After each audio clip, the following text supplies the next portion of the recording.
Kartosuwiryo mempelajari Islam saat di Malangbong. Ia berguru pada mertuanya Ajeng Ardiwi Sastra. Kemudian Kiai Mustafa Kamil dari Tasikmalaya dan Kiai Yusuf Tauziri dari Wonorejo. Dari tiga kiai tersebut, Kartosuwiryo menimba ilmu. Namun pasca NII berdiri, Kartosuwiryo malah mengobarkan ancaman dan menyerbu kampung dan pesantren Kiai Yusuf Tauziri. Sebelum Kartosuwiryo mengobarkan perang pada Kiai Yusuf Tauziri, keduanya memiliki hubungan sebagaimana kiai dan santri. Bahkan saat Kiai Yusuf Tauziri duduk di Dewan Sentral Partai Serikat Islam Indonesia atau yang disebut dengan PSII, sang kiai bertindak sebagai penasehat Kartosuwiryo.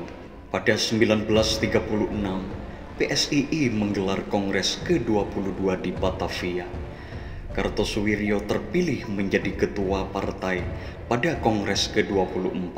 Diputuskan pembangunan institusi Sufa sebagai lembaga pendidikan politik bagi kaum muslim.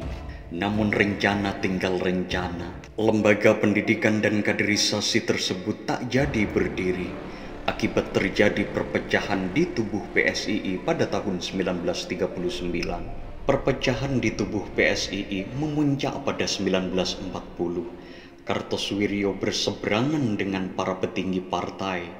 Akhirnya, Kartosuwiryo dipecat melalui keputusan Dewan Eksekutif PSII. Pasca dipecat PSII, Kartosuwiryo bersama Kiai Yusuf Tauziri membentuk Komite Pembela Kebenaran atau yang disebut dengan KPK PSII, yang menurut Kartosuwiryo sebagai kelanjutan PSII yang sebenarnya. Sayang, Komite Pembela Kebenaran PSII di Malangbong dibubarkan saat pemerintahan Jepang. Saat Jepang menyerah pada Perang Dunia Kedua, 15 Agustus 1945, Kartosuwiryo meminta Kiai Yusuf Tauziri memproklamirkan negara Islam Indonesia. Namun Kiai Yusuf Tauziri menolaknya. Tahun 1933, Kiai Haji Hermain, pendiri dan pengasuh pesantren Cipari wafat. Ekstafet kepemimpinan beralih ke Kiai Yusuf Tauziri. Tahun 1940, Kiai Haji Yusuf Tauziri memperluas bangunan masjid serta ditambah madrasah untuk menampung santri. Kiai Yusuf Tauziri menamakannya Darussalam.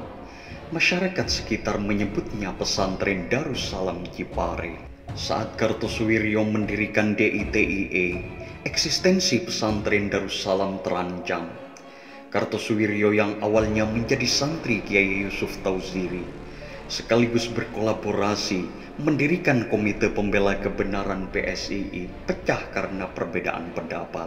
Kartosuwiryo mengambil tindakan keras dalam hubungannya dengan penjajah. Sementara Kiai Yusuf Tauziri menggunakan pendekatan kooperasi dan non-kooperasi. Salah satu pendekatan kooperasi Kiai Yusuf Tauziri adalah meminta militer Belanda pimpinan Kolonel De Jong untuk melatih pemuda Darussalam strategi kemiliteran.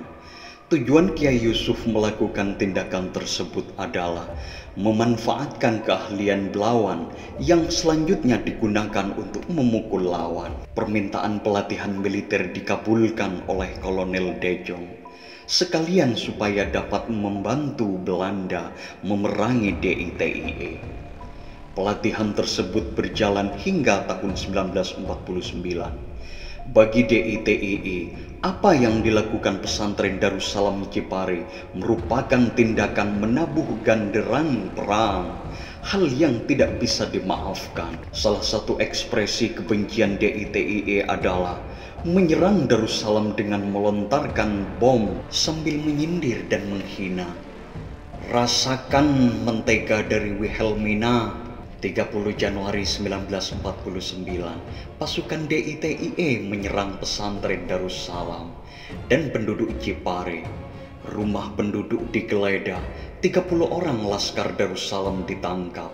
Selama 1949 sampai 1958, salah satu sumber menyebut terjadi 50 kali serangan DITIE pada penduduk Cipari. Serangan terbesar adalah pada 17 April 1952 dan 5 Agustus 1952, rumah-rumah penduduk dibakar. Tujuannya adalah menangkap Kiai Yusuf Tauhziri. Serangan 17 April 1952 terjadi tembak-menembak antara Laskar Darussalam dan 3.000 anggota TIE yang berlangsung hingga subuh. Kiai Yusuf Tauhziri memimpin langsung perlawanan masyarakat Cipare. Dari menara masjid, Kiai Tauhziri melepaskan granat ke arah pasukan TIE yang mengepung masjid. Banyak orang yang dijadikan korban oleh Kartosuwiryo untuk tujuan politisnya, sehingga terjadi bentrokan dan saling bunuh antara pengikut Islam yang memihak Republik Indonesia dengan orang Islam pengikut Kartosuwiryo. Di sisi lain, Kiai Yusuf Tauhziri memegang pemikiran bahwa yang terpenting adalah mengislamkan masyarakatnya, bukan mengislamkan negaranya.